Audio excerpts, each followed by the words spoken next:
మొదటి అధ్యాయము 3వ వచనము 11వ వచనం 2 చదవండి.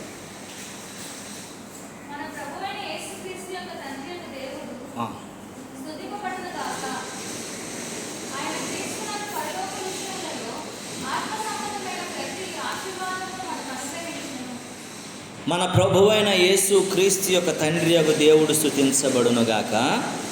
ఆయన క్రీస్తునందు పరలోక విషయములో ఆత్మ సంబంధమైన ప్రతి ఆశీర్వాదము మనకు అనుగ్రహించెను. 11వ వచనాన్ని చదువుదాము.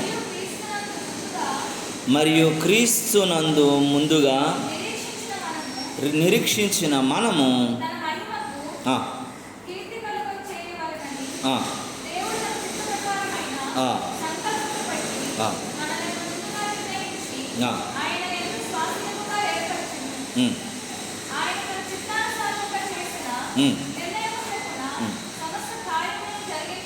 దేవునికి స్తోత్రము కలుగునుగాక. హల్లెలూయా. తండ్రి అయిన దేవుడు స్తుతించబడాలి. ఎందుకనంటే పరలోకము నుండి వచ్చు ఆశీర్వాదమును బట్టి మనం స్తుతించే వారమై ఉండాలంట. పరలోకము నుండి వచ్చే ఆశీర్వాదం, పరలోక సంబంధమైన ఆశీర్వాదం, పరలోక చిత్తానుసారమైన ఆశీర్వాదం. గత వారపు దినాలు, నెల దినాలు, జూన్ మాసం అంతా కూడా దేవుడు ఏం చేశాడు? మనల్ని కాచాడు. గత వారం అంతా దేవుడు మనల్ని ఏం చేశాడు? కాచాడు. ఎన్నో ఇబ్బందులు, ఎన్నో కష్టాలు, ఎన్నో ఇరుకులు, ఎన్నో ఇబ్బందులు గుండా మనము వచ్చాం. ఈ నూతన నెలలోనికి ప్రవేశించడానికి దేవుని కృప ఉండబట్టే మనం ప్రవేశించాం.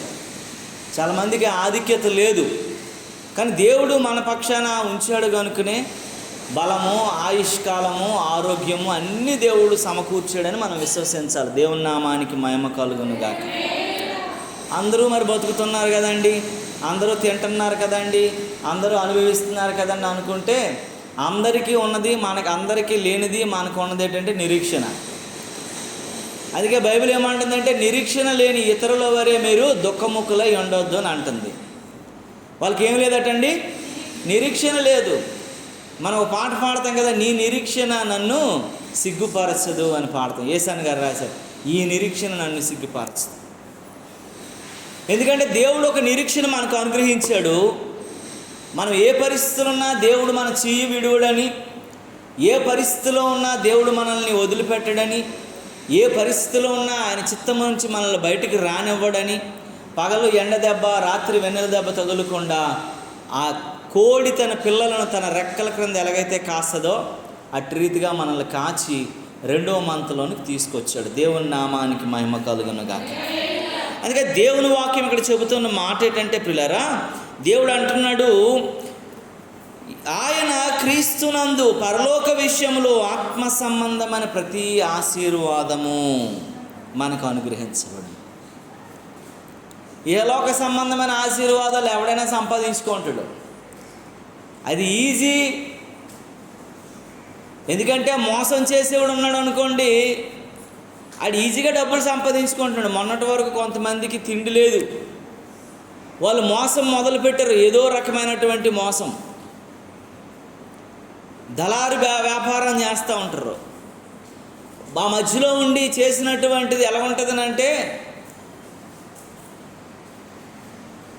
2 పిల్లులు ఒక కోతి మధ్యలో ఒక బ్రెడ్ దొరికితే ఎలా ఉంటుందో అలా ఉంటుంది అనమాట. ఈ కోతి పెద్దగా ఉన్నామని అనుకుంటే, ఎగరగలం అనుకుంటే, తెలివైనవి అనుకుంటే, భయపెట్టగలం అనుకుంటే, వారిద్దరికి కలిపి ఒక బ్రెడ్ దొరికింది. మధ్యలోకి ఎలాగెళ్ళింది? ఎవరు వెళ్ళారు? పిల్లిగారు వెళ్ళారు. పిల్లిగారు ఏం చేస్తారంటే, వీడు కొంచెం నీకు ఎక్కువైపోయిందని దీని దగ్గర కొంచెం, దీని దగ్గర కొంచెం, దీని దగ్గర కొంచెం, మొత్తం ఏం చేస్తూ ఉంటాడు? ఆవిడ ఖాతాలో వేసుకుంటూ ఉంటాడు. ఇలాంటి వాళ్ళు ఇవి ఆశీర్వాదాలే. కానీ ఆశీర్వాదాలు ఎక్కడ తీసుకెళ్తాయంటే చాలాసార్లు పతన స్థితికి కూడా తీసుకెళ్ళిపోతాయి. ఒకేసారి పైకి వెళ్తారు, అక్కడి నుండి ఏం చేస్తాడు? ఒకేసారి డబ్బును పడేస్తాడు. మనం చాలా జాగ్రత్తగా ఆలోచించాలా. దేవుని చిత్తం అంటే అలా కాదు. దేవుని చిత్తం అనేది మెట్టు మెట్టు మెట్టు మెట్టు మెట్టు మెట్టు ఎక్కించి ఆ స్థితిలో స్థిరంగా మనల్ని నిలబెడుతుంది. అది దేవుని నామానికి మహిమ కలుగునుగాక. ఆ సియోను శిఖరాగ్రమంపైకి ఎక్కించిన తర్వాత నువ్వు కిందకి రాలేవు. ఎందుకంటే నీ చుట్టూ అగ్ని కంచె ఉంటుంది, నీ చుట్టూ దేవదూతల కాపుదల ఉంటుంది, నీ పరిస్థితులన్నీ కూడా నువ్వు వేరుగా ఉంటాయి, అవి మహిమకరమైనవిగా ఉంటాయి. దేవుని చిత్తానుసారం నిన్ను నడిపిస్తాడు. దేవుని నామానికి మహిమ కలుగునుగాక. హల్లెలూయా. అందుకే జీరో నుండి నెమ్మదిగా స్టార్ట్ అయినప్పుడు మనకు అవిశ్వాసం వ్యక్తపరుస్తూ ఉంటాం, అవిశ్వాసాన్ని తెలుసుకుంటూ ఉంటాం. అవిశ్వాసంలో చాలాసార్లు ఏమైపోతూ ఉంటామండి, పతన స్థితికి వెళ్ళిపోతూ ఉంటాం. అయ్యో ఏంటి దేవుడు నన్ను చూడట్లేదు, కనిపెట్టట్లేదు అని అనుకుంటూ ఉంటాం. ఎందుకు నాకే ఈ కష్టాలు, ఈ బాధలు, ఇరుకులను అనుకుంటూ ఉంటాం. కానీ దేవుడు అంటున్నాడు, యేసు ప్రభువునందంట పరలోక సంబంధమైనటువంటి, ఆత్మ సంబంధమైనటువంటి ప్రతి ఆశీర్వాదం దేవుడు నీకు అనుగ్రహించబద్దుడై ఉన్నాడు. దేవుని నామానికి మహిమ కలుగునుగాక. నేను కొన్ని మాటలు వింటే నాకు చాలా బాగా అనిపిస్తుంది. అన్ని ఆశీర్వాదాల కంటే గొప్ప ఆశీర్వాదం ఏంటి చెప్పండి ఎవరైనా? ఏంటిదే? అన్ని ఆశీర్వాదాల కంటే గొప్ప ఆశీర్వాదం ఏంటి చెప్పాలా? ఒక చదువులేని ఒక ఆమె, ఒక ముసలామె, 63 సంవత్సరాలు, ఆవిడ నాకు చెప్పిన మాట ఏంటో తెలుసా? అన్ని ఆశీర్వాదాల కన్నా బాబు ఆరోగ్యమైన బాబు నిజమైన ఆశీర్వాదం. అది మనకుంటే కదండి, అది మనకుంటే ఏమీ అవసరం లేదు. అది మనకుంటే ఇంక ఏం అవసరం లేదు. ఆరోగ్యంగా నువ్వు ఉన్నావనంటే ఆరోగ్యమే మరి అదే కదా చెప్తున్నాడు. ఆరోగ్యమే ఎంతో భాగ్యం. నీకు డబ్బు ఆస్తి ఉన్నట్లు నువ్వు భాగ్యవంతులంటే ఎలాంటి వాళ్ళంటే, ఇప్పుడు మన ఆలోచనలన్నీ ఎలా ఉంటాయంటే, పెద్ద బిల్డింగ్ కట్టుకొని ఆడింటి ముందు పెద్ద కారు ఉండి ఆడికి మంగంటకి 4 చైన్లు, ఉంగరాలు, ఈ కుక్క గొలుసేసినట్లు అన్నీ ఉంటే అప్పుడు ఆడిని మనం ఏమనుకుంటాము? భాగ్యవంతులు అని ఒక ట్యాగ్ మనం వేస్తాం. ఎవరైతే ఆరోగ్యంగా ఉంటారో, ఎవరైతే డాక్టర్ ముఖం చూడకుండా ఉంటారో, ఎవరైతే మందుల షాప్కి వెళ్ళకుండా ఉంటారో వాళ్ళు నిజమైనటువంటి భాగ్యవంతులు. ఈ ఆస్తులు పాస్తులు కాదండి. ఇవన్నీ ఉండి నువ్వు కరగబెట్టుకుంటుంటే ఏం ప్రయోజనం ఉంటుంది? యేసుప్రభు అందుకే స్వస్థపరిచి యెహోవా నేను అంటాడు. దేవుడు ఏం చేస్తాడంటే స్వస్థపరుస్తాడు, సరిచేస్తాడు. పరలోక సంబంధమైన ఆశీర్వాదం అని అంటే ఎలా ఉంటుందనంటే, మనకి పైసా ఖర్చు అవ్వకుండానే పనులన్నీ జరిగినట్లు దేవుడు చేస్తాడు. దేవుని నామానికి మహిమ కలుగును. మనకు పైసా ఖర్చు అవ్వకుండా చేస్తాడు. ఒక సిచ్యువేషన్ చెప్తాను నేను. ఫ్లైట్ అంటే నాకు తెలియదు, నేను ఎక్కలేదు. అప్పుడే నా ఇంజనీరింగ్ డిగ్రీ అయిపోయిన తర్వాత ఏం చేయాలో అర్థం కాక ఉద్యోగ వేతనంలో నేను ఉన్నాను. బయోటెక్నాలజీ అనేది ఎక్కడ జాబ్స్ దొరకవు అంత త్వరగా. ఆ బయోటెక్నాలజీలోకి వెళ్ళిన తర్వాత ఏ జాబ్ చేయాలంటే మా మామయ్య నన్ను పిలిచి, నువ్వు లా చదువుకోవాలి రబ్బాయి అంటే నాకు ఇష్టం లేదు. బయోటెక్నాలజీ చేసి ఇందులోకి వెళ్ళమంటావేంటి? బీటెక్ బయోటెక్ చేసిన తర్వాత ఇట్టోటి వెళ్ళమంటాడు ఏంటి? మాకు అన్నీ చెప్తారు కదా క్లాసులో, నువ్వు ఇలాగైపోతావు, అలాగైపోతావు, సైంటిస్ట్ అయిపోతావు అని చెప్పేసి నేను ఒక ప్రాజెక్ట్ తయారు చేసుకున్నాను. ఏంటంటే సింథటిక్ బ్లడ్ అంటే అందరూ ఇప్పుడు ఒక మనిషి దగ్గర తీసి ఇంకొకరికి ఇస్తున్నారు కదా, అలా కాకుండా సింథటిక్ బ్లడ్ ఏ గ్రూప్ ఓడికైనా AB, A+B ఉన్నాయి కదా, O negative, O positive, AB+ కదా, A+, ఇవన్నీ ఉన్నాయి కదా. ఈ గ్రూపులన్నీ కూడాను సింథటిక్గా తయారు చేసేసి ఎవరికి ఎంత రక్తం కావాలంటే అంత అమ్మేటట్లుగా ఉండేటట్లుగా ఓ ప్రాజెక్ట్ చేద్దామని మా ఫ్రెండ్స్ మేము ఆలోచించుకున్నాం. ఈ అన్నిటిలో ఉంటున్నప్పుడు మాకు ఇంకా ఎవడో స్పాన్సర్ రాలేదని చెప్పేసి ఉంటే నువ్వు లా చదువుకో అని అన్నాడు. నాకు చాలా చిరాకు అయిపోయింది. అలాంటప్పుడు మా అన్నయ్య నాకు ఫోన్ చేసి, ఒక అమెరికా అమ్మ నాన్న తీసుకొని రారా, నాకు పెళ్లి సంబంధం సెటిల్ అయిందంటే వెళ్ళమన్నా. నాకు ఏమీ తెలియదు, అమెరికా అంటే తెలియదు, ఫ్లైట్ అంటే తెలియదు, ఎవరికో తెలియదు. నేను ఎవరని తీసుకురమ్మన్నాడు తెలిసిన, చదువు సాము ఏమీ తెలియని, బాత్రూమ్ కూడా తెలియనటువంటి మనుషులను తీసుకొని రమ్మన్నాడు అమెరికా. ఓ పక్క నేను ఏమనుకున్నానంటే, నిజంగా నేను అమెరికా వెళ్తున్నాను చాలా హ్యాపీ అని అనుకున్నాను. నేను చాలా నరకం అనుభవించిన సెకండ్ ఇష్యూ. కానీ నాకేమీ తెలియనప్పుడు అమెరికా ఫోటోలు చూసి, మా అన్నయ్య వచ్చినప్పుడల్లా కూడా ఆడ ఆల్బమ్స్ అన్నీ చూసి, ఆడు ఫోటోలు చూసి, ఆడు బట్టలు చూసి, ఆడు బ్యాగులు చూసి, ఆడు ఫోనులు చూసి నేనేమనుకునేవాడిని అంటే, ఇంత గొప్పగా ఉండాలంటే చాలా ఇది ఉండాలని అనుకునేవాడిని. సడన్గా వాళ్ళ అన్నయ్యలు ఉన్నారు, ఇంకా మా అన్నయ్యలు చాలామంది ఉన్నారు, ఎవరినైనా తీసుకెళ్ళొచ్చు కానీ నన్ను తీసుకుని రమ్మన్నాడు. నేను కొద్ది రోజులు ఆనందిస్తాను. నన్ను అనుకున్నాను కొత్తగా యేసుప్రభువుని తెలుసుకోవటం. అప్పుడే యేసుప్రభువుని కొత్తగా తెలుసుకునేటువంటి పరిస్థితి, పెద్ద విశ్వాసం ఏం లేదు. అప్పుడప్పుడు EU అని ఎవాంజలికల్ యూనియన్ అనేటువంటి ఒక ఎడ్వర్డ్స్ విలియమ్స్ వాళ్ళు మీకు యూట్యూబ్లో వచ్చి మాకు చెప్తుండేవారు. అక్కడ చెబుతుంటే కొంత సెటార్లు కొన్ని మాట్లాడుతున్న పరిస్థితుల్లో నేను అమెరికా దేశానికి బయలుదేరితే మా పెద్దనాన్న మా పెద్దమ్మ ఇద్దరిని ముసలోళ్ళని తీసుకొని వాళ్ళకి ఏం తెలియనటువంటి భయంకరమైనటువంటి మనుషుల మధ్య వెళ్తూ అక్కడ నాకేమనిపించిందో తెలుసా? నేను మా పెద్దనాన్న మా పెద్దమ్మని అడిగాను. నేను, పెద్దనాన్న నువ్వు ఎప్పుడైనా బస్సు ఎక్కావా అని అడిగాను. నేను, ఎక్కలేదురా అని అన్నాడు. ఎక్కడికైనా నడిచి వెళ్ళిపోతానులే, సైకిల్ వేసుకుని వెళ్ళిపోతాను రా అని అన్నాడు. నువ్వు బస్సు ఎక్కనోడు ఎయిర్ బస్సు ఎక్కువ చూసావా, ఆశీర్వాదం అంటే ఇదేనా అన్నాను నేను. వాళ్ళ కొడుకుని హాస్టల్లో చదివించాడు, వాళ్ళ కొడుకుని పెద్ద ఫీజులు కట్టలేదు, వాళ్ళ కొడుకు ఆడంతలా ఆడే చదువుకొని వాడు ఖరగ్పూర్ ఐఐటి చదివిన తర్వాత అక్కడ నుండి యాపిల్ కంప్యూటర్స్లో జాబ్ సంపాదించుకుని అమెరికాలో సెటిల్ అయిన తర్వాత ఈడెప్పుడు ఆర్టీసీ బస్సు ఎక్కడానికి గజ వణికిపోయినటువంటి మనిషిని 24 గంటలు అమెరికా ప్రయాణం చేయగలిగిన పంపించాడు. అక్కడ ఏమని అడుగుతున్నాడు తెలుసా? ఇంత చదువు సాము బుద్ధి జ్ఞానం లేనటువంటి మనిషి మా బాబు టికెట్ కొన్నాడు, నాకు భోజనం ఎక్కువయ్యి అని అడుగుతున్నాడు ఫ్లైట్లో. అక్కడ కొంచెం కొంచెం పెడతారు కదా, ఇష్టం వచ్చినట్లు పెట్టిరు. అక్కడ వాటర్ బాటిల్ కూడా చాలా చిన్నవి ఇస్తారు. సుజాత నేను ఫ్లైట్లో కూర్చొని వెళ్తున్నప్పుడు ఎంత వాటర్ బాటిల్ ఇచ్చాడు. ఇలాగెలా చూసాం మేము. ఎందుకనంటే అంతకంటే ఎక్కువ ఇవ్వడట్టాడు వెయిట్ అనేసి. నెక్స్ట్ కావాలంటే మళ్ళీ ఒక స్టేషన్కి వచ్చిన తర్వాత మళ్ళీ వాడు లోడ్ చేసుకుని అప్పుడు మళ్ళీ ఇస్తాడు. ఇంత వాటర్ బాటిల్, ఇంత అన్నము, ఇంత స్వీటు అన్నీ చిన్న చిన్నగా ఉంటాయి అవన్నీ. ఎందుకనంటే చాలా జాగ్రత్తగా మనం ఆలోచించాలి. ఆశీర్వాదం అని అంటే నువ్వు వెళ్ళలేవు, నువ్వు అది జరగవు, నువ్వు ఊహించవు, నువ్వెప్పుడూ అనుకోవు, కానీ దేవుడు నిన్ను ఆడ తీసుకెళ్తాడు. నువ్వు అనుభవించను, నేను పొందుకొని అంటావు, కానీ ఇది నీకు దేవుడు ఇచ్చేస్తాడు. ఇదంతా నేను చేయాలని అనుకుంటావు, అన్ని దేవుడితో చేయిస్తాడు. ఇమిగ్రేషన్ దగ్గరికి వెళ్ళినప్పుడు నువ్వు సంతకం పెట్టని అంటున్నారు వీళ్ళకి. మాకు సంతకం రాదు, ఎలాగ అంటారు వాళ్ళు. వాళ్ళ కోసం నేనే చెబుతున్నాను, వాళ్ళు మాట్లాడరా అని అంటున్నాడు. ఎలాగంటే ఒకరు ఏమీ తెలియని మనుషులను తీసుకెళ్ళి అక్కడ 15 రోజులు దేవుడు వాళ్ళని ఉంచాడు. మా పెద్దనానికి యేసుప్రభు అంటే చాలా ఇష్టం.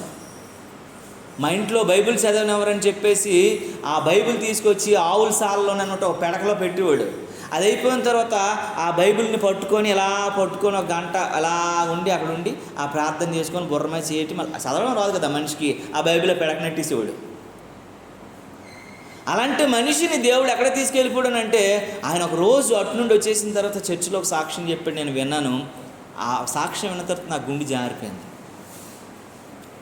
మేము పెద్ద ధనవంతులం కాదు, మాకు 5 ఎకరాల భూమి ఉంది. మా పిల్లోడికి మహా అయితే మేము బంట్రోతు ఉద్యోగం వరకు చదివించగలం, కానీ మా పిల్లోడు ఇంటర్నేషనల్ లెవెల్లో ఈరోజు ఉద్యోగం చేస్తున్నాడు, ఉన్నతమైన స్థితిలో ఉన్నాడు, మంచి స్థితిగతుల్లో ఉన్నాడు. కారణం ఏంటో తెలుసా?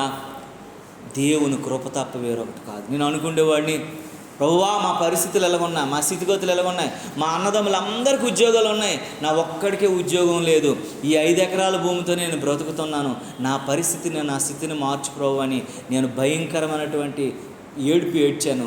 నా మొర దేవుడు విన్నాడు కాబట్టి నా 2 కొడుకుల్ని దేవుడు ప్రయోజకుల్ని చేశాడు, నా కూతురుని ప్రయోజకుడిని చేశాడు, నా చిన్న కూతురుని ప్రయోజకుడిని చేశాడు. దేవుని కృప వేరొకటి తప్ప ఇంకోటి లేదు. ఇది ఈ లోక సంబంధమైన ఆశీర్వాదం కాదు, ఇది పరలోకం నుంచి దిగి వచ్చిన ఆశీర్వాదం అనే మాట నేను ఆ రోజు విన్నాను. దేవుని నామానికి మహిమ కలుగును గాక. 5 ఎకరాలు ఉన్నటువంటి మనిషి ఈరోజు 200 ఎకరాల అబ్బాయి కొనిచ్చిచ్చాడు. ఎర్రబోస్ ఎక్కలేనటువంటి వ్యక్తి ఈరోజు కారు వేసుకొని తిరుగుతున్నాడు. ఆహారం లేదు, అప్పుకి వెళ్ళాలన్నటువంటి పరిస్థితులు ఉన్నటువంటి వ్యక్తి అనేక మందికి అప్పు ఇచ్చేస్తున్నాడు. కారణం ఏంటో తెలుసా? నా పక్షాన నా యేసయ్య ఉన్నాడని ధైర్యంగా చెప్తాడు. దేవునికి స్తోత్రం కలుగును గాక. ఎవరిని వచ్చినా పర్లేదురా బాబు 4 సంపాదించుకున్నారా అని అంటే, నేను సంపాదించేది గడిది గుడ్డో, నా దేవుడు అదిగో నా దేవుడు అని చెప్తాడు ఆయన. మమ్మల్ని ఎవరు యేసుప్రభుని నమ్ముకోవాలి, ఆయన నమ్ముకొని అంటాడు, నా దేవుడు యేసుప్రభునే నమ్ముకు, నా దేవుడు నాకు ఇవన్నీ ఇచ్చాడు అంటాడు. ఎంతగా ఆశీర్వదించాడంటే మా ఊర్లో ఉన్న వాళ్ళందరూ ఆయన దగ్గరికి కప్పుకెళ్తారు. మా ఊర్లో ఉన్న వాళ్ళందరూ ఆయన మాట వింటారు. మా ఊర్లో ఉన్న వాళ్ళందరూ కూడాను గొప్ప గొప్పలు చదువుకున్న వాళ్ళు కూడా ఆయన మాటకు విలువిస్తారు. ఆయన అంటాడు, నేను ఒట్టోడిని, నాకేం తెలియదు, నాకు చదువు లేదు, ఈ రోజుకి నేను ముద్ర పెడుతున్నాను, కానీ ఆయన నన్ను ఈ స్థితికి హెచ్చించాడు. దేవునికి స్తోత్రం కలుగును గాక. నిన్ను ఎక్కడ తీసుకెళ్ళిపోవాలంటే ఆయన తీసుకెళ్ళిపోగలడు. పరలోక సంబంధమైన ఆశీర్వాదం కొరకు మనం ఆశపడాలా, పరలోక సంబంధమైన దీవెన కొరకు మనం ఆశపడాలా, పరలోక సంబంధమైన కృప కొరకు మనం ఆశపడాలా. ఆయన నా కొరకు మాట్లాడుతున్నాడు, ఒరే నీ జీవితంలో నువ్వు అమెరికా వెళ్ళలేవు కానీ నన్ను బట్టి నువ్వు దేవుడు నిన్ను తీసుకొచ్చాడు అన్నాడు. నిజంగా తెలుసా? ఆయనను వెళ్ళాలి కాబట్టి, ఆయన తీసుకెళ్ళాడు, ఒక పనోడు కావాలి కాబట్టి యోనాని తర్షీసుకు నినివేకి తీసుకెళ్ళడానికి చేప ఎలాగ ఉపయోగపడిందో నన్ను అలాగ ఉపయోగించాడు తప్ప దేవుడు నేను గొప్పవాడిని కాదని అనిపించింది. తర్వాత చాలాసార్లు లేని తర్వాత అది విషయం. కానీ దేవుడు మనం ఎక్కడ లేనటువంటి ఎత్తైన కొండకి ఎక్కించేస్తాడు, ఉన్నతమైనటువంటి స్థితిగతుల్లోనికి నడిపిస్తాడు, ఆర్థిక ఇబ్బందుల నుంచి బయటపడేస్తాడు, ఆశీర్వాద సంబంధమైన దీవెనలతో మనల్ని నింపేస్తాడు. దేవుని కృపను బట్టి నిన్ను అనేక మందికి ఆశీర్వాదకరంగా దీవెనకరంగా మలిచేస్తాడు. అలాగ ఉండాలనుకున్నట్లయితే నీవు నీ ఆలోచన అంతా కూడాను దేవుని అనుక్షణము స్తుతించే వారమైన. ఇక్కడ ఏమంటున్నాడండి, తండ్రి అయిన దేవుడు స్తుతించబడునుగాక. నిన్ను బట్టి స్తుతించబడాలట ఎప్పుడు కూడా. నువ్వు దేవుడు నిన్ను స్తుతిస్తుంటే దేవుడి కార్యాలు చేస్తూ ఉంటాడు, దేవుని నువ్వు ఆరాధిస్తుంటే దేవుడి కార్యాలు చేస్తూ ఉంటాడు, దేవునికి కృతజ్ఞత కలిగి ఉంటే దేవుడి కార్యాలు చేస్తాడు. ఆయనకి నువ్వేమి ఇవ్వవసరం లేదండి. మొక్కులను కోరడు, మనసిస్తే చాలును, కొండలెక్కి రమ్మన్నాడు, మనలో కొలు ఉంటాడు కదా అని. మొక్కులను కోరడు, మనసిస్తే చాలు. బొమ్మ కాదయా జీవమున్న దేవుడు, మంచి దేవుడు, భలే మంచి దేవుడు, నిజ దైవం యేసు, అద్వితీయ దేవుడు. ఆయన మంచి దేవుడు, మనల్ని మంచిగా ఆశీర్వదించగలిగిన వాడు. ఆయన శక్తి, ఆయన ప్రభావం మన మీద ఉంచగలిగిన వాడు. ఏ స్థితి నుంచి అయినా ఇంకొక ఉన్నతమైన స్థితికి చేర్చగలిగిన వాడు. దేవునికి స్తోత్రము కలుగునుగా. అందుకే సంఖ్యాకాండంలో ఒక మాట ఉంటుంది చూడండి, 24:1 అంటాడు. సంఖ్యాకాండము 24:1 అంటాడు చూడండి ప్రియులారా. సంఖ్యాకాండం 24:1, ఇశ్రాయేలును దీవించుట యెహోవా దృష్టికి మంచిదని బిలాము తెలుసుకున్నప్పుడు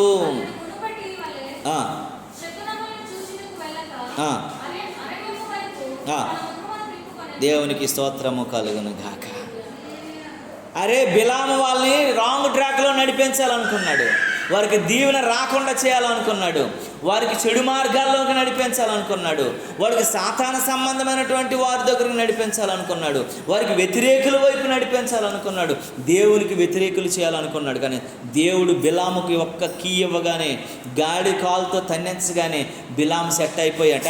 అంటాడు, ఇశ్రాయేలును దీవించుట యెహోవా దృష్టికి మంచిది. దేవునికి స్తోత్రం కలుగును గాక. నిన్ను ఎవడాపినా సరే నువ్వు దీవించబడకూడదు, నువ్వు ఆశీర్వదించబడకూడదు, నువ్వు చెడిపోవాలా, నువ్వు నాశనం అయిపోవాలా. నీకు చాలామంది ఏం చేస్తుంటారు, దీవెనలో పెడతా ఉంటారు, నువ్వు నాశనం అయిపోను, నువ్వు ఇదైపోను, నువ్వు అదైపోను అంటారా అనరా అనేవాళ్ళు చాలామంది ఉంటారు.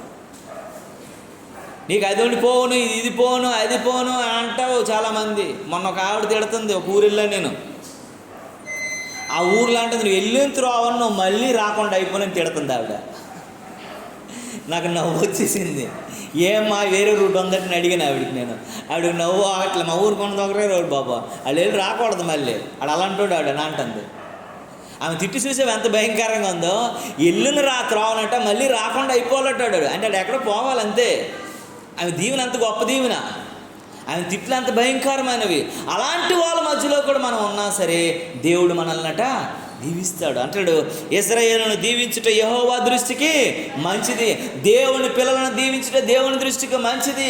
పరలోకపు ఆశీర్వాదాలు మనకు అనుగ్రహించుట ఆయన దృష్టికి మనకు మంచిది. నువ్వు భయపడని అవసరం లేదు. బిలాము తప్పించాలనుకున్నాడు, శత్రువు తప్పించాలనుకున్నాడు, ఎన్నో పన్నాలనుకున్నారు, కానీ అది దేవుని దృష్టికి మంచిది. కాబట్టి ఎవడైతే తప్పించాలనుకున్నాడో వాడే తిరిగి దేవునికి మళ్ళీ దేవుని ప్రజల పక్షాన నుండి అడేం చేసినట్టండి, అక్కడ అంటున్నాడు వెనుకకు అరణ్యము వైపు తన ముఖం ఏం చేసుకున్నాడటండి, త్రిప్పుకున్నాడట. శత్రువు వైపు తిరగడం మానేసట.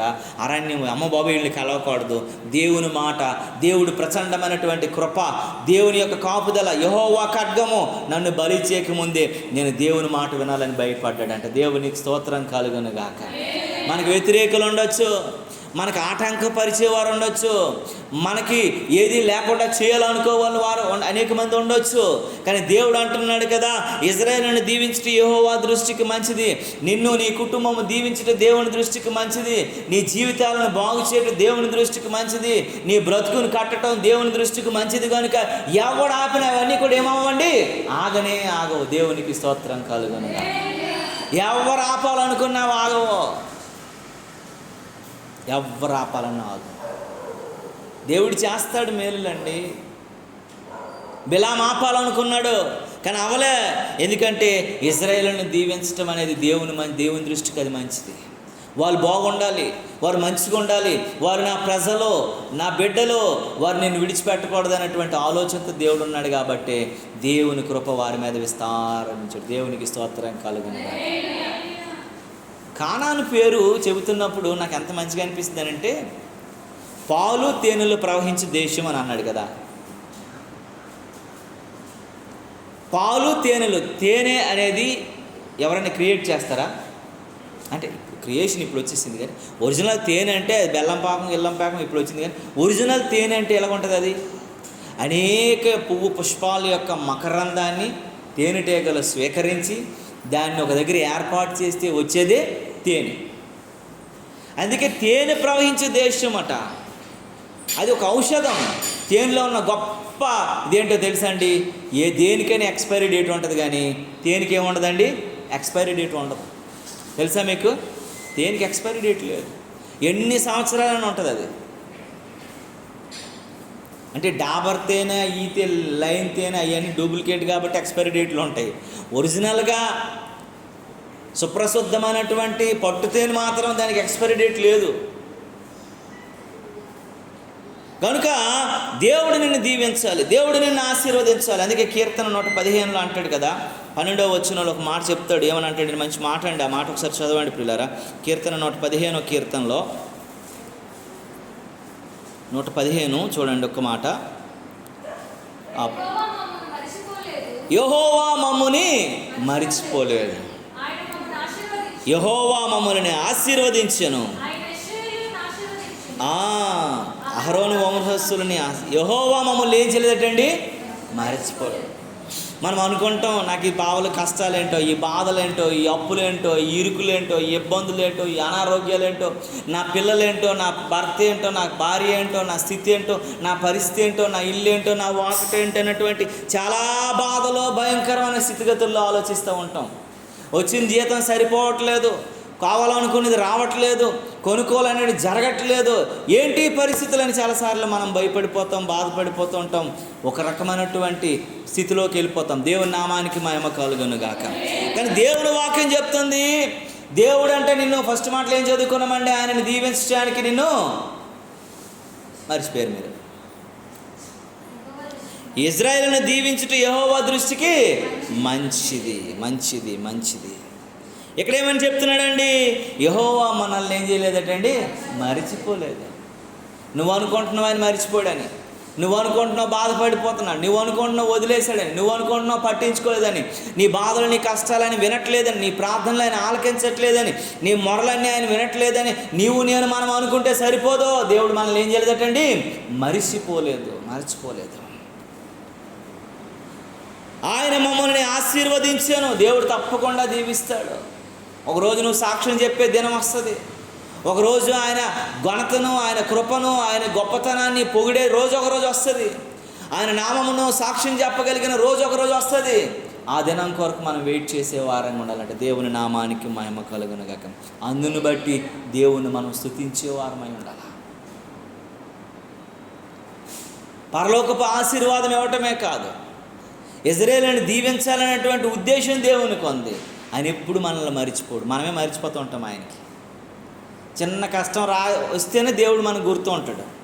ఆ కష్టం రాకపోతే ఏమో దేవుణ్ణి పక్కన పడిచిపోతాం, మరిచేస్తాం. కానీ దేవుడు ఎప్పుడు మనల్ని గుర్తు చేసుకుంటాడట. నన్ను పట్టించుకోలేదు, నన్ను ఇచ్చేయలేదు, నన్ను వచ్చేయలేదు, నేను ఇలాగైపోయాను, అలాగైపోయాను అనుకుంటాం మనమే.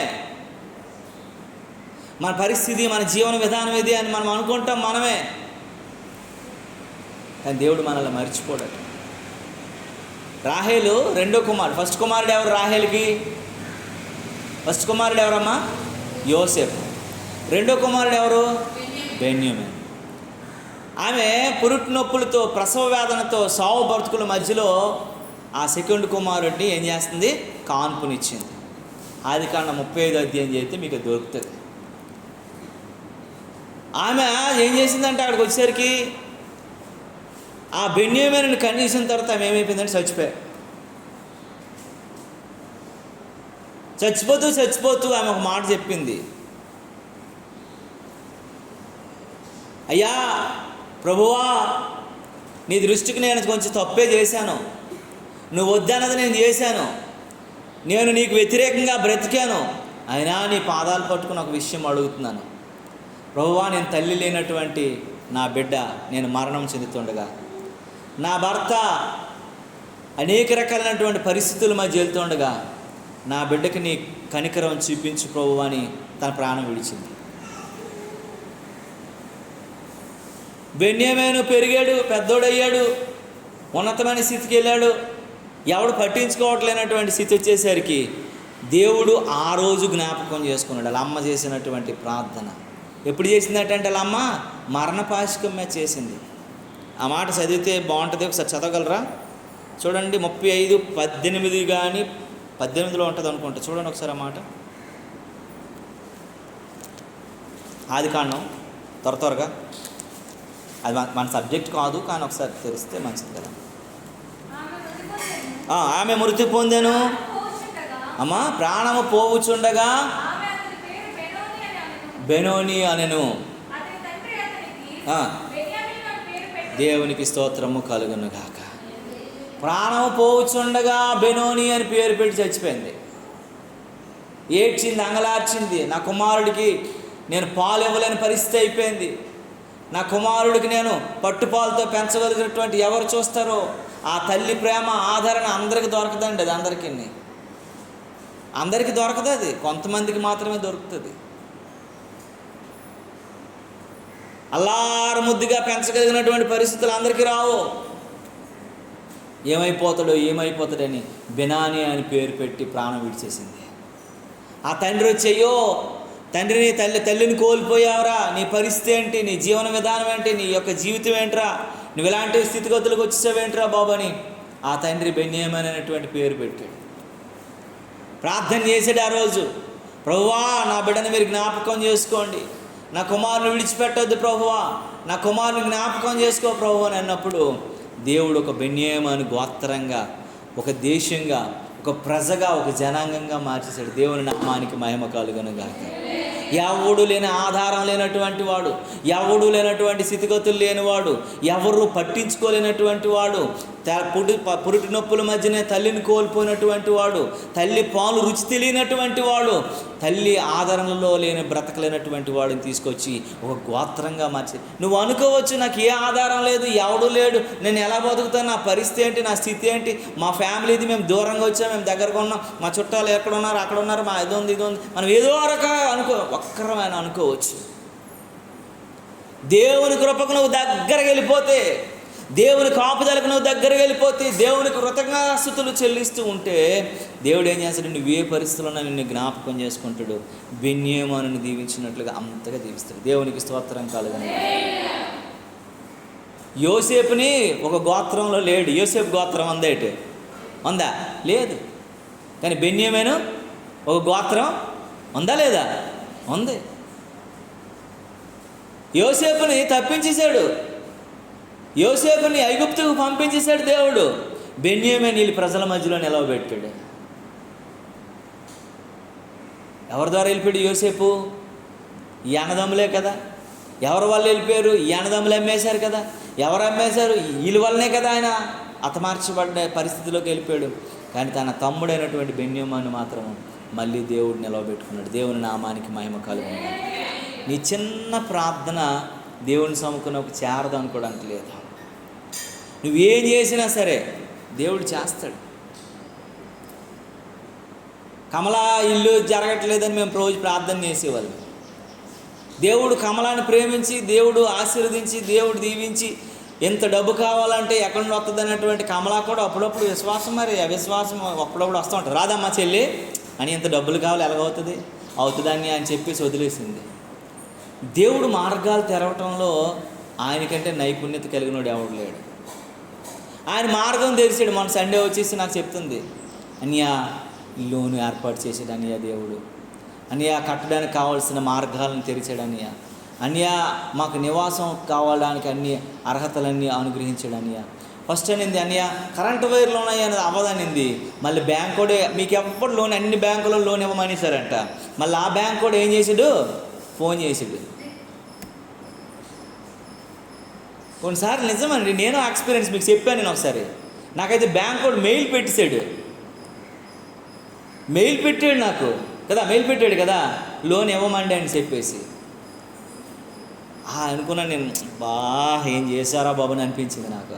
మళ్ళీ ఆ బ్యాంక్ కూడా 15 రోజులు పోయిన తర్వాత ఫోన్ చేసి మీకు లోన్ శాంక్షన్ చేశానంటే అన్నాడు. మనం జరగవని, మనం అనుకోవని, మనం చేయలేమని చాలాసార్లు చేతులు ఎత్తేస్తాం. కానీ దేవుడు ఊరుకోడు కదా. నా బిడ్డ కమలా, నువ్వు అక్కడ ఒంటరిగా ఉండడం నాకు ఇష్టం లేదమ్మా, నువ్వు మందిరం దగ్గరలో ఉండాలా, కుటుంబానికి దగ్గరలో ఉండాలా, అన్ని రకాలుగా దగ్గరగా ఉండాలా, నీకు ఓన్ గృహం ఉండాలా. దేవుడు అన్ని ప్రణాళికలు ఏర్పాటు చేసి నీట్గా అన్నీ సమకూర్చిన తర్వాత దేవుడు ఎవరినో ఒక వ్యక్తిని ఏర్పాటు చేసుకుంటాడు. దేవుడు మనకు తెలీదు. కృష్ణారావు గారిని దేవుడు ఏర్పాటు చేసిన అన్నీ చేసి ఈరోజు దాన్ని అక్కడ కట్టడానికి కావాల్సినటువంటి కృప అనుగ్రహించాడు. ఎందుకనంటే మన కార్యాలు జరిగించాలంటే మనకి అవి కంటికి కనబడవు, చెవికి వినబడవు, హృదయానికి అర్థం కాదు. కానీ దేవుడికి ఎలా నడిపిస్తే ఎలా అవుతుందో ఆయన ఒక మాస్టర్ ప్లాన్ గీసుకుంటాడు, దాని ప్రకారమే జరుగుతుంది. కానీ దేవుని పనులన్నీ కొంచెం స్లో అవుతాయి, కానీ ఖచ్చితంగా అవుతాయి. దేవుని నామానికి మహిమ కలుగును గాక. హల్లెలూయా. ఆయన మనల్ని ఏం చేయలేదటండి, మరిచిపోలేదు. ఆయన మనుషులను ఆశీర్వదించాను. ఆయన అపోస్తులు పౌలుని ఎంత దీవించాడు, ఎంత ఆశీర్వదించాడు చూడండి. ఆయన అంటాడు, ఫస్ట్ నుండి లాస్ట్ వరకు కూడా ఎన్ని శ్రమలు పడినా సరే పౌలుకి ఒక నిరీక్షణ ఉంది. ఏంటట, నాకు ఒకటి ఏముందని, నీతి కిరీటం ఉంది.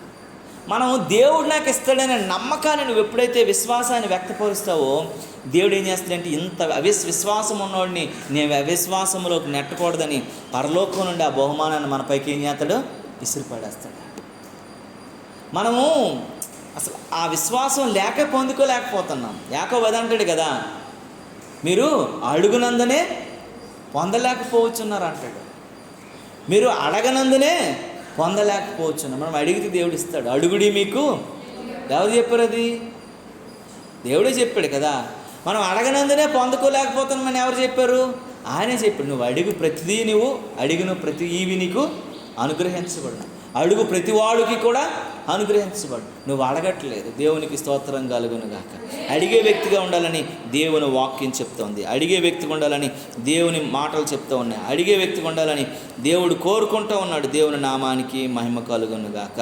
హల్లెలూయా. దేవునికి స్తోత్రము కలుగును గాక. దేవుడు చెప్తున్నటువంటి మనము ఆశీర్వాదము దీవెన పొందుకోకపోవడానికి 4 కారణాలు ఉన్నాయి. మొదటి కారణం ఏంటంటే దేవుడు ఆశీర్వదిస్తాడు, కానీ మనమంట ఆశీర్వాదం యొక్క విలువ మనకు తెలియదంట. దేవుడు ఆశీర్వదిస్తాడు, కానీ ఆశీర్వాదం యొక్క విలువ మనకేం చేయదండి, తెలియదు. ఆశీర్వాదాన్ని చాలా తక్కువగా తీసుకుంటాం. నీ ప్రయత్నాలు గుండా నువ్వు ప్రయాణం చేస్తూ ఉంటావు, నీ ఆలోచనలు గుండా నువ్వు ప్రయాణం చేస్తూ ఉంటావు. నువ్వు నీ చిత్తాన్ని నువ్వు నెరవేర్చాలనుకుంటావు తప్ప దేవుని చిత్తానికి నీ భారాన్ని అప్పగించవు. దేవుని వాక్యం ఏం చెప్తా ఉంది, నీ భారమంతా ఎవరి మీద మోపాలా, యెహోవా మీద మోపాలి. నీ భారమంతా ఎవరి మీద మోపాలా, యెహోవా మీద మోపాలా. నువ్వు మోసినంత కాలం నీకు ఏది రాదు, నువ్వు మోసినంతకాలం ఏది రాదండి, నువ్వు మోసినంతకాలం ఏది రాదు. హైదరాబాదులో ఒక సిస్టర్ ఉన్నారు, హైదరాబాద్కి కొన్ని కిలోమీటర్ల దూరంలో. ఆమె పేరు సుజాత. వాళ్ళకి 3 పిల్లలు దేవుడు ఇచ్చాడు. దేవుడు ముందుగా చెప్పాడంట, నీ పిల్లలని దేవుని సేవ కొరకు నువ్వు పెంచు అని దేవుడు చెప్పాడంట. ఆమె వినలా. అమెరికాలో ఎవరో ఒక ఆయన చదివిస్తారంటే 3 పిల్లల్ని ఏం చేసింది, అమెరికా పంపించింది. అందుకే దేవుడి మాట వినాలి, మనుషుల మాట మనం వినకూడదు. అగ్ని ప్రమాదం జరిగి కారు చిచ్చి వచ్చి ఆ ఇల్లులు కాలిపి ఆ 3 పిల్లలు చచ్చిపోయారు. మీ అందరికీ తెలుసు, యూట్యూబ్లో కూడా పెట్టారు, చూసారమ్మా ఎవరైనా? ఆ 3 పిల్లలు చచ్చిపోయారు. ఈమె ఏడ్చింది, గుండెలు బాదుకుంది, గోల పెట్టింది. ఆడికి వెళ్ళాను. వాళ్ళు లంబాడి వాళ్ళ మధ్య మంచి పరిచర్య చేస్తున్నారు. ఆడికి వెళ్ళాను నేను. ఆ సిస్టర్, ఆ బ్రదర్ నాకు బాగా తెలుసు. వాళ్ళ దగ్గరికి వెళ్ళి మాట్లాడితే, సిస్టర్ మునుపటి సంగతుల్ని మీరు కొన్ని జ్ఞాపకం చేసుకోండి అని చెప్పాను నేను. అసలు ఏం జరిగింది ఒకసారి ఆలోచించండి, ఒక 10 years బ్యాక్కి వెళ్ళండి, అక్కడ నుండి ఆలోచించండి. దేవుని చిత్తం ఏంటో మనకు అర్థమవుతుంది, దేవుని యొక్క ఆలోచన ఏంటో మనకు అర్థమవుతుంది అని నేను చెప్తున్నాను. చెబుతుంటే ఆమె ఆలోచిస్తూ కన్నీళ్ళు కారుస్తూ ఉంది. ఆమె కన్నీరు కారుస్తుంది, ఆగట్లేదు. ఏమైంది చెప్పండి అమ్మా నాన్న. నేను దేవుని సేవ కొరకు నా 3 బిడ్డల్ని దేవుడు పెంచమంటే నేను నా బిడ్డల్ని అమెరికా పంపించి వాళ్ళు గొప్పోలు అయిపోవాలని కోరుకున్నాను. నా బిడ్డలు గొప్పోలు అయిపోవాలని నేను కోరుకున్నాను. నా బిడ్డలు ధనికులు అయిపోవాలని కోరుకున్నాను. నా బిడ్డలు ఉన్నతమైన వారు అయిపోవాలని కోరుకున్నాను. దేవునికి ఇష్టం లేని పని నేను చేశాను కాబట్టి నా పిల్లలు లేకుండా దేవుడు చేసేది అన్నది. అది కూడా కరెక్ట్ ఆన్సర్. అంటే దేవుడు అన్నీ వస్తుడా నీకు పిల్లలు లేకుండా చేసేయడానికి అని అన్నాను నేను.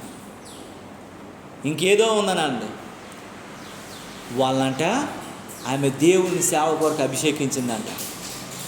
దేవుని సేవ కొరకు అభిషేకించిన వాళ్ళని ఎవరో చెప్పిన మాటలు విని మీకు అభిషేకం లేదు, అభిషేకం లేదు, వెళ్ళి చదువుకోండి అని చెప్పిందంట ఆమె.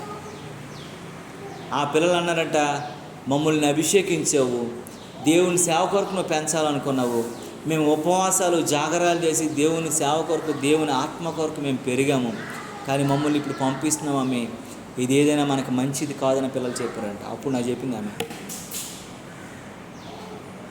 ఆ 3 లేకుండా పోయారు.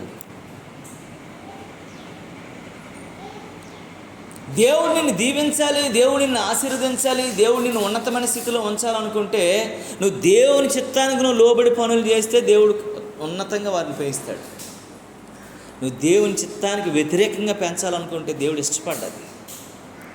నీ సొంత నిర్ణయాన్ని నువ్వు నేర్పించకూడదు, నీ సొంత ఆలోచనలు వారి మీద రుద్దకూడదు.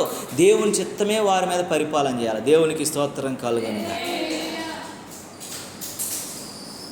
మా పిల్లలకి మీరు అదైపోండి ఇదైపోండి అని నేను చెప్పను. నేను చెప్పేది ఏంటి తెలిసిన, మీరు బాగా చదువుకోండి, మంచి విశ్వాసంలో ఉంచండి. దేవుడు ఏం చేయాలో అది చేస్తాడు. ఇప్పుడు కుమ్మరోడు ఏం చేస్తాడు, మట్టి ముద్ద సారిపై పెడతాడు. ఆడికి ఏది మైండ్లో తడితే ఒక పూజ చేయాలంటే పూజ చేస్తాడు, కూర వండుకున్న దాకలండి చేయాలంటే అదే చేస్తాడు, నీళ్ళు పోసుకుని కొండ చేయాలంటే అదే చేస్తాడు కదండి, పెనం చేయాలంటే అదే చేస్తాడు. ఎందుకంటే మట్టి ముద్ద అక్కడ పెడితే కుమ్మరోడు ఏది చేయాలో ఆడికి నచ్చిన పాత్ర, ఆడ ఆలోచనకు మెచ్చిన పాత్ర, విలువ లోకంలో ఉండే పాత్ర చేస్తాడు. దేవునికి స్తోత్రం కలుగునుగా. నువ్వు మట్టి ముద్దలా పెట్టట్లేదు నీ పిల్లల్ని దేవుని సన్నిధిలో, నువ్వు మట్టి ముద్దలాగా మారట్లేదు దేవుని సన్నిధిలో. నువ్వు దేవుని సన్నిధిలో ఎప్పుడైతే నిలవబడి దేవునికి అప్పగించబడతావో నీ కార్యాలన్నీ దేవుడు చేయడం మొదలు పెడతాడు. నువ్వు ఎంత అగాధమైనటువంటి పరిస్థితులు ఉన్నా అన్నిటిలోంచి నీకు మార్గం తెరుస్తాడు. దేవునికి స్తోత్రం కలుగునుగా. అన్నిటిలోంచి మార్గం తెరుస్తాడండి. జాన్ బెంటన్ అనేటువంటి ఒక దైవ సేవకుడు చైనా దేశం వెళ్ళాడు. చైనాలో చాలా కేసులు ఆయన మీద బనాయించారు. ఏం చేశారు తెలుసా అండి, ఆయన్ని ఒక ఆ జంక్షన్లో ఆయన్ని ఉరి తీసేయాలన్నటువంటి ఒక ప్రకటన చేశారు. ప్రార్థన చేశారంట, ప్రభువా నేను నా భార్య నా 3 బిడ్డలు కలిసి మీకు అప్పగించబడుతున్నాం, మీరు చంపేస్తారా మీరు పెంచుతారా ఏం చేస్తారో తెలియదని చెప్పి అన్నారట. నడి రోడ్డు పైన వారిని 5 గోతులు తవ్వేసి 5 గోతుల్లో కూడా పీక వరకు పాతారు, పీక నరికేయటం కోసం. అక్కడ దేవుడు మాట్లాడు, ఎవడైతే నరకడానికి వెళ్ళాడో ఆడితో దేవుడు మాట్లాడాడు, నన్ను చంపేసి నేను నరకను అన్నాడట. ఎవడైతే శిక్ష వేశాడో ఆడితో దేవుడు మాట్లాడాడట, ఆ శిక్ష నేను క్యాన్సిల్ చేస్తానని. అందరికంటే ఒకడు ఉంటాడు కదా రాజు, ఆడన్నాడంట, ఆడు అనమాట వాళ్ళు ఎలాగైనా చంపాలనుకుంటే దేవుడట అక్కడికి వచ్చేసరికి దేవుడు ఏం చేసాడు తెలిసిన, ఆడుతో దేవుడు మాట్లాడాడట, ఈ చిన్నపిల్లలతో ఉన్న వీరిని ఎందుకు చంపేయాలని చెప్పి, అయినా మన దేశానికి వీరి వలన ఏం లాస్ ఉందని చెప్పేసి 5గురిని గోతుల్లోనే తీసేసి వీరింతవరకు భయంగా బ్రతుకుతున్న వీరికి చైనా గవర్నమెంటే ఏమి ఇచ్చిందట తెలుసా అండి, వారికి సిటిజన్షిప్ ఇచ్చిందట, స్వేచ్ఛ ఇచ్చిందట, మీరు బ్రతకండి అని చెప్పిందంట, చర్చి కొట్టుకోవడానికి కావాల్సిన కృపను గ్రహించిందంట. అన్నీ దేవుడు చూసారా, మనము ఆ స్థితి వరకు వెళ్ళినప్పుడే మనకి దేవుడు మేలు చేస్తూ ఉంటాడు. ఆ పీక్ స్టేజ్ మనము నిలవబడితే ఆ చివరి వరకు మనం అంతవరకు సహించేవాడు ఎవరట? అన్యుడా ధన్యుడా? ఆ లాస్ట్ వరకు నువ్వు కరెక్ట్గా ఉండగలగాల. ఏదైనా పర్వాలేదు, చావైనా బ్రతుకైనా పర్వాలేదు అన్నటువంటి ఆ లాస్ట్ ఆ పీక్ మూమెంట్ చాలా అవసరం. అప్పుడు దేవుడు నిన్ను దీవిస్తాడు. దేవుని నామానికి మహిమ కలుగును గాక. రెండోది, మనం అన్నీ దేవుని చిత్తానికి మనం అప్పగించబడట్లేదు, కానీ మనిషి చిత్తానికి అప్పగించబడుతున్నాం. ఇది చాలా బ్యాడ్ చాలా క్రైస్తవులకి. మనిషి చిత్త ప్రకారమే నడుస్తున్నాం. మన పాస్టర్ ఎడ్వర్డ్ విలియమ్స్ ఒక వాక్యం చెప్తున్నాడు. ఒక లూథరన్ చర్చ్ వాళ్ళ సొంత చర్చి అంట. ఆ చర్చిలో జరిగిన సిచ్యువేషన్ ఏంటో తెలుసా, పుల్పీట్ ఇక్కడ ఉండవలసిందని ఆ సైడ్కి పెట్టారట.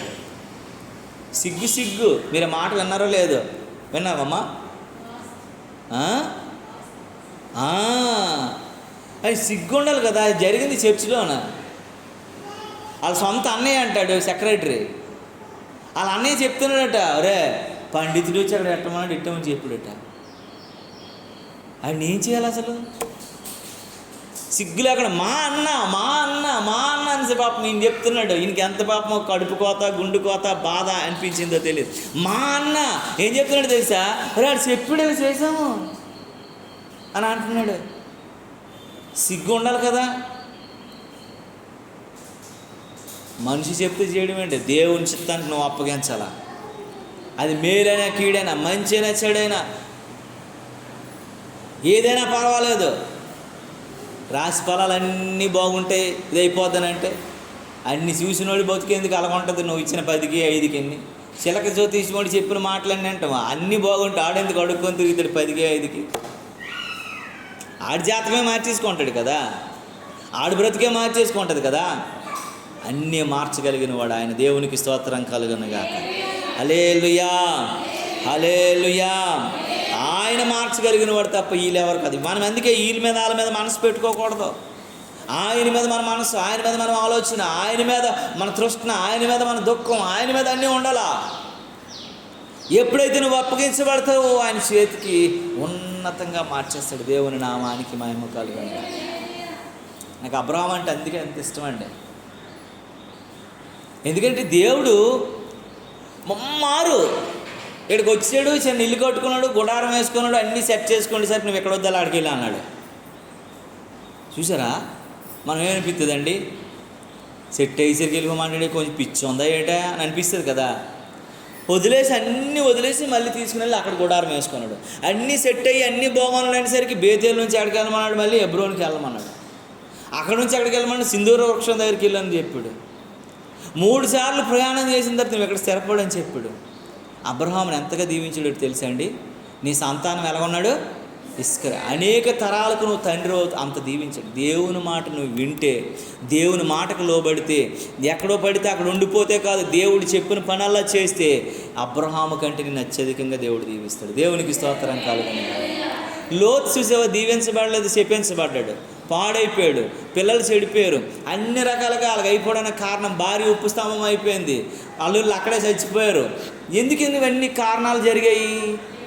ఆయన దేవుడి మాట వినలేదు. ఆయన ఎక్కడ లాభము, ఎక్కడ అధికారం, ఎక్కడ మంచి అనేసి ఎక్కడైనా పర్వాలేదు, అది నాకు ఎక్కడైనా పర్వాలేదు కానీ అక్కడ నేను ఉంటే మంచిగా ఉంటే చాలు అనుకున్నాడు కదా. అది సొదొమ గొమొర్రా అనేటువంటి ఆ దారిద్రపు పట్టణంలో నేను ఉండను, అలాంటి పాపుల మధ్య ఉండను, అలాంటి దరిద్రుల మధ్య ఉండను అనే ఆలోచన లోతుకు రాలే.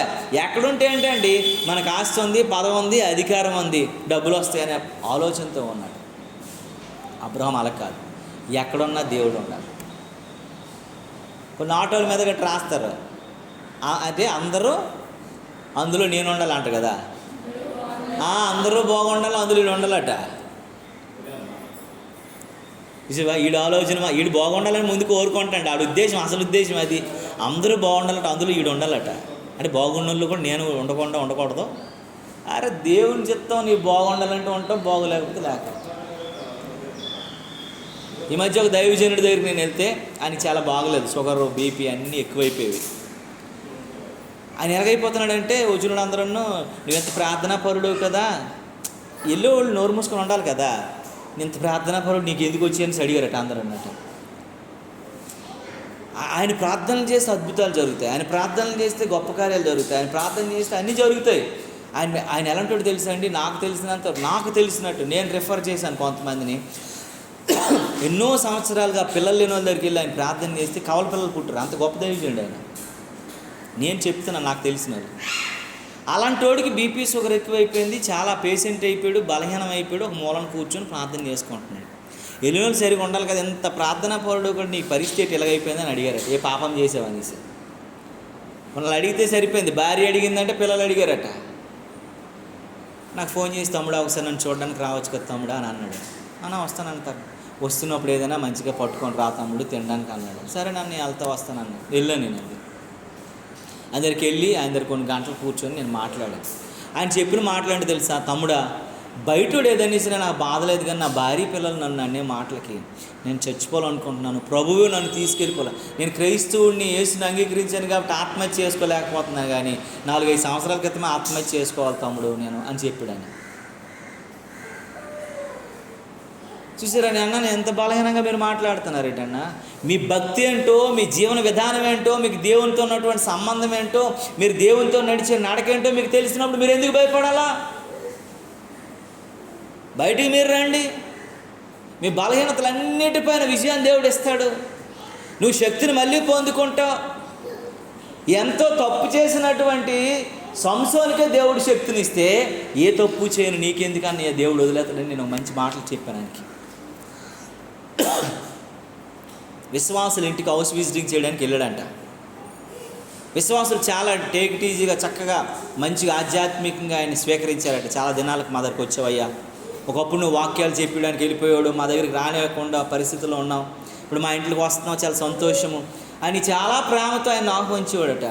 తమ్ముడు 3 సంవత్సరాలుగా నేను నరకయాతను అనుభవించాను, నువ్వు చెప్పిన 4 మాటలు నేను అప్పుడే వినుంటే నా ఆరోగ్యం ఇంకా బాగుండేదని చెప్పి మళ్ళీ ఆ సేవలో బలంగా కొనసాగుతూ ఉన్నాడు. దేవునికి స్తోత్రం కలుగును గాక. విశ్వాసులకే కాదు, అవిశ్వాసం పాస్టర్ గారిలో కూడా కొన్నిసార్లు వచ్చేస్తుంది.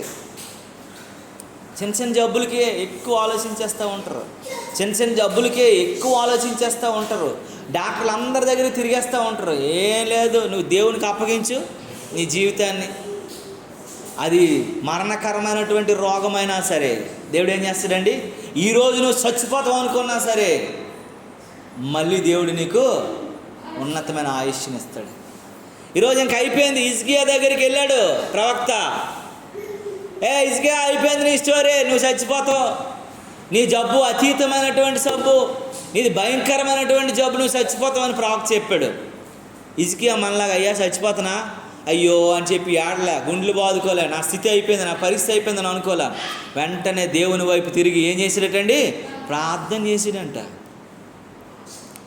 2 నిమిషాలు ప్రార్థన చేసి ఆయన ఇంటి నుంచి కొంచెం దూరం బయటకు రాగానే దేవుడు మాట్లాడాడట. హిజ్కియా ఇంటికి మళ్ళీ ఇప్పుడు వెళ్ళి వచ్చాను ప్రభువా, వెళ్ళవా నేను చెప్తాను ఒక మాట, తెలిసి చెప్పాను అన్నాడట. 15 సంవత్సరాలు నువ్వు బతుకుతావని ధైర్యం చెప్పి రానన్నాడట. హిజ్కియా దగ్గరికి వెళ్ళి, హిజ్కియా మళ్ళీ దేవుడు నన్ను ఏంటి ఇప్పుడు వెళ్ళిపోయావు కదయ్యా ప్రవక్త, మళ్ళీ వచ్చేటంటే దేవుడు మళ్ళీ నాతో మాట్లాడాడు, నువ్వు ప్రార్థన చేసి అప్లికేషన్ పెట్టావంట, మరి నీ అప్లికేషన్ అయిన దగ్గర చేరిందట అబ్బాయి, నీకు మళ్ళీ 15 సంవత్సరాలు దేవుడు ఎక్స్టెన్షన్ చేశాడు, ఎంజాయ్ చెయ్యు, భక్తి కలిగి అన్నాడు. ఆ 15 సంవత్సరాలు అతను వృధా చేసుకున్నాడు, అందుకే భయంకరమైన సాగు చచ్చాడు. ఆ దేవునికి మనుషులకి పనికి రాకుండా పోయాడు. అది సెకండ్ ఇష్యూ.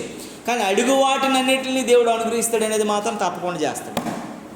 నువ్వు ఎంత భయంకరమైనటువంటి జబ్బు అయినా సరే, అలాగని అందరికీ బతికిస్తాడని లేదు. ఎలీషా ఎలాంటివాడండి, గొప్ప ప్రవక్త కదా. ఏలియా 7 అద్భుతాలు చేస్తే ఎలీషా 14 అద్భుతాలు చేసినాడు, మరణకరమైనటువంటి రోగంతో చచ్చిపోయాడు. అందరికీ చేస్తాడనేది లేదు. కానీ ఎలీషా ఎంత గొప్పడనంటే ఆయన చచ్చిపోయి, ఆయన శిథిలమైపోయి, ఆయన ఎముకలతో కూడా మరొక వ్యక్తిని బ్రతికించగలిగినంత శక్తితో చచ్చిపోయాడు.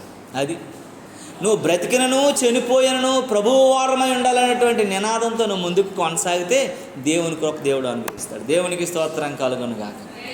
ఈశ్వరరావు గారు చనిపోయాడు, ఎప్పుడో చచ్చిపోవాలి కదండి ఆయన.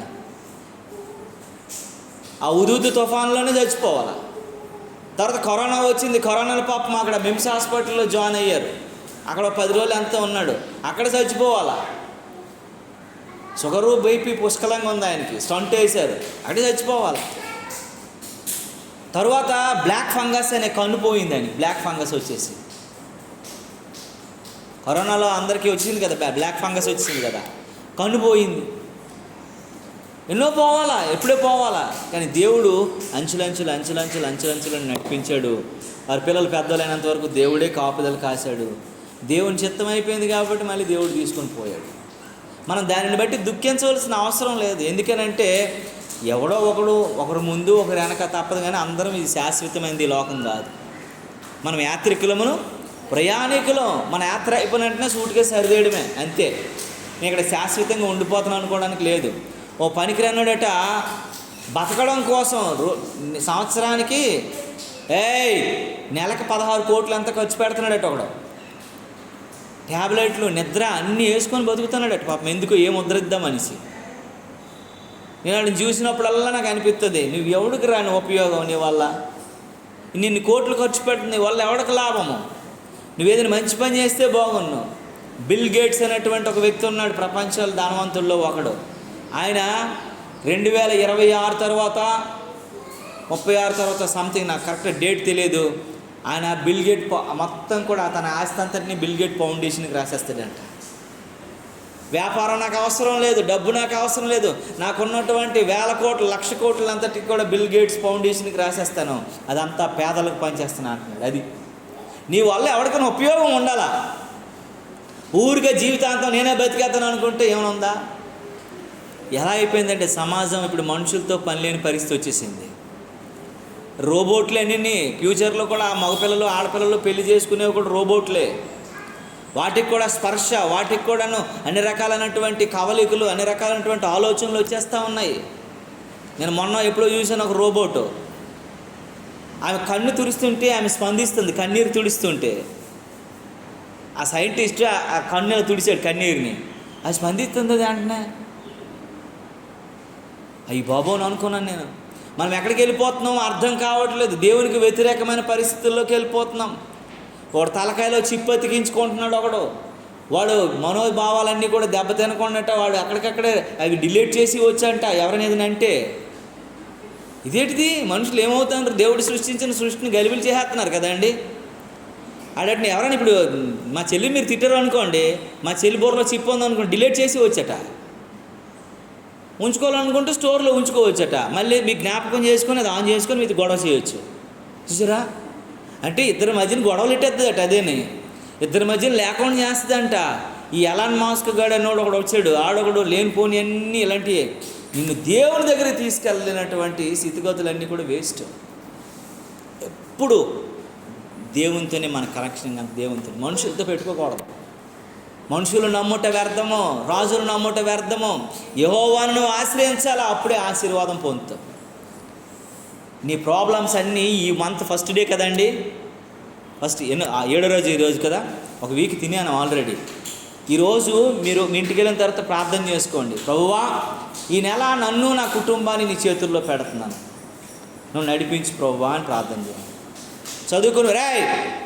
చదువుకునే పిల్లలైతే ప్రభువా, నా చదువుని, నా జీవితాన్ని, నా ఆలోచనల్ని నీ చేతుల్లో పెడుతున్నాను. కుటుంబీకులైతే నా కుటుంబాన్ని, నా యొక్క బాధ్యతల్ని నీ చేతుల్లో పెడుతున్నాను అని మీరు దేవునికి అప్పగించండి. ఈ మంత్ అంతా కూడా నువ్వు దేవుని చిత్తానుసారం నడవడానికి ప్రయత్నించండి. ఇంకొక 25 రోజులు 24 రోజులు ఉంది.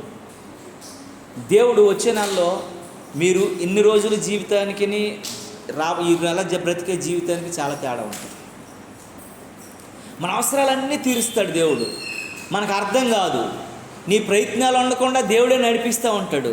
నీకు కావాల్సినన్ని దేవుడే అనుగ్రహిస్తూ ఉంటాడు. నువ్వు దేవుని చిత్తం ప్రకారమే నువ్వు నడవటానికి దేవుడు అవకాశాన్ని ఇస్తూ ఉంటాడు. అందుకే కొరింథీయులకు రాసిన 2వ పత్రికలో 5వ అధ్యాయం 2వ వచనంలో ఒక మాట అంటాడు. చూడండి ఒక మాట. రెండవ కొరింథీ చూడండి, 2వ కొరింథీ పత్రిక 5వ అధ్యాయం 2వ వచనం అంటాడు, మనము దిగంబరులము కాక వస్త్రము ధరించుకున్న వారముగా మా కనబడదు.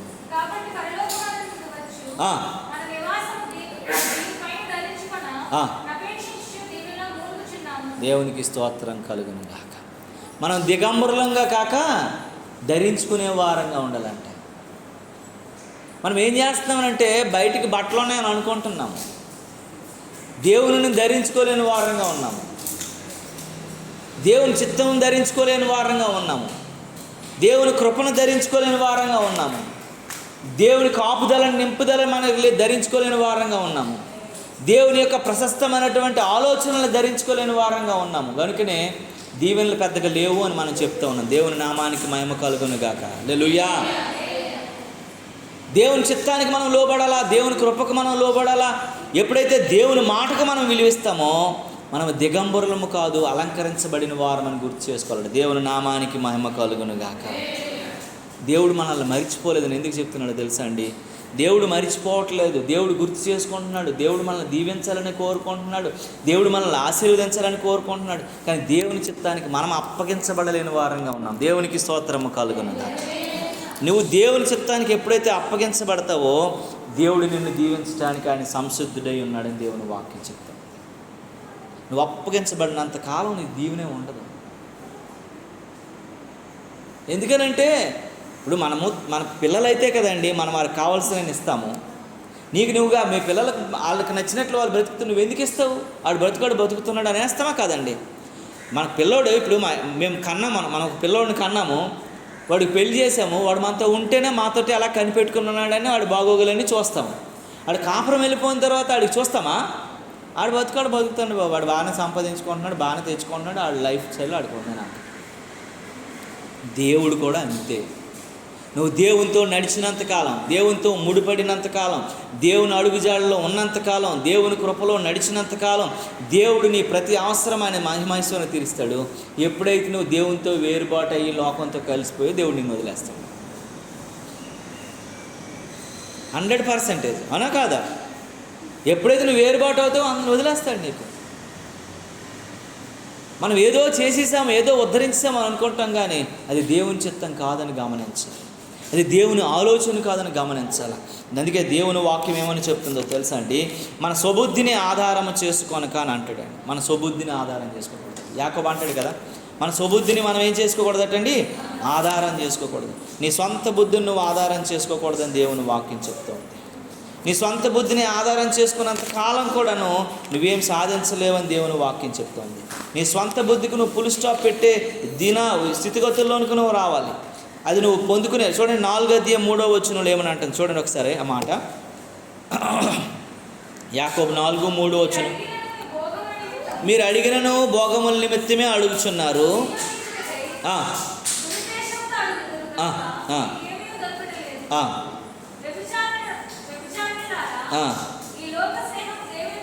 చాలండి. మన స్వబుద్ధిని ఆధారం చేసుకొని మనమట ఏంటంటే దురుద్దేశంతోనే అన్నీ చేస్తున్నాం. మంచి ఉద్దేశం మనకు లేదు. ఇలాగైపోవాలి అలాగైపోవాలని మనకు దురుద్దేశమే తప్ప మంచి ఉద్దేశం లేదు. నువ్వు దేవునికి అప్పగించబడు, మంచి ఉద్దేశం కలిగి ఉండు, మంచి ఆలోచన కలిగి ఉండు. దేవుడిని నిన్నటికీ మరిచిపోడు, ఆయన దీవిస్తాడు. ఆయన కృప నీ మీద నిత్యము నిరంతరం ఉంటుంది. దేవునికి స్తోత్రము కలుగును. 2వ వచనం చదవండి. మీరు ఆశించుచున్నారు కానీ మీకు మనం ఆశిస్తున్నాం కానీ మనం దొరకట్లేదు. ఎందుకనంటే మనం అడిగేది ఏ ఉద్దేశం అంట? దురుద్దేశం. నువ్వు ఆశిస్తున్నావు, పొందుకోవాలని ఆలోచన ఉంది కానీ దొరకట్లేదు. కారణం ఏంటంటే నీ ఉద్దేశం మంచిగా లేదు. 1:6 చదువు. 1:6 అధ్యాయం 6వ వచనంలో ఏముందంటే, మీరు అవిశ్వాసంతో అడుగుతున్నారు, అడిగింది ఏదైనా సరే అంటాడు. అక్కడేమనుంది అంటే అర్థం ఏంటి? అవిశ్వాసంతోనే అడుగుతున్నారు. మీరు సందేశపడద్దు. సందేహించినట్లయితే అవిశ్వాసంలోకి వెళ్ళిపోతుంది. అవుతుందా అవదా, జరుగుతుందా జరగదా, ప్రార్థన వింటా, పరచబడమా, నిజంగా దేవుడు మన ప్రార్థన ఆలకిస్తాడా ఆలకించడా, ఇవన్నీ తీసేయాలి మనలో. దేవుని మాట అవునంటే అవును, కాదంటే కాదు. ఆయన మాట తప్పటానికి ఆయన నరుమాత్రుడు కాదట. భూమి ఆకాశాలు గతించిన ఆయన మాటలు గతించవు. అంత స్టాండర్డ్గా ఆయన చెబుతున్నప్పుడు నువ్వెలాగ అవిశ్వాసాన్ని వ్యక్తపరుస్తావు, అపనమ్మకాన్ని వ్యక్తపరుస్తావు? మనం పొందకపోవడానికి కారణం ఏంటంటే, మొట్టమొదటంట మనం ఏం చేస్తున్నామంటే సుబుద్ధిని ఆధారం చేసుకుంటున్నాం. రెండోది ఏంటంటే అవిశ్వాసంతో అడుగుతున్నాము. మూడోది ఏంటంటే మన దురుద్దేశం మనలో ఉంది. నాలుగోది ఏంటంటే మనము అడుగుతున్నాం కానీ మన భోగాల నిమిత్తం అడుగుతున్నాం. మనం ఇలాగైపోవాలి, అలాగ ఉండాలనేసి. దేవుడు ఎంత ఏది కావాలో అంత ఇస్తాడు నీకు.